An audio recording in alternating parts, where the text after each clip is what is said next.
For question 3, we want to graph our hyperbola. To graph a hyperbola, we have to first find our center. Be careful, notice that the y comes first, so I want to make sure I do my x-coordinate and y-coordinate, and I have a center here at 0, -2. I always start by making my box.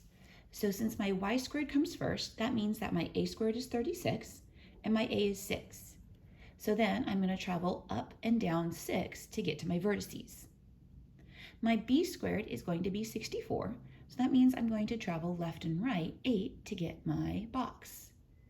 Once I draw my box in, now I can go ahead and draw my asymptotes.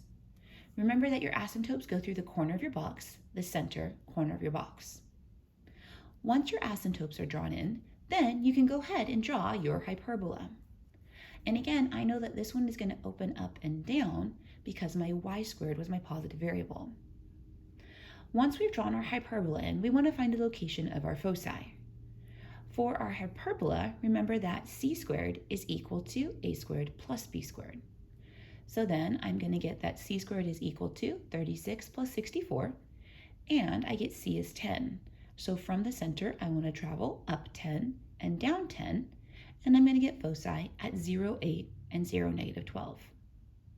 To write the equation of my asymptotes, notice that my asymptotes no longer go through 0, 0, but they do go through the center here at 0, -2.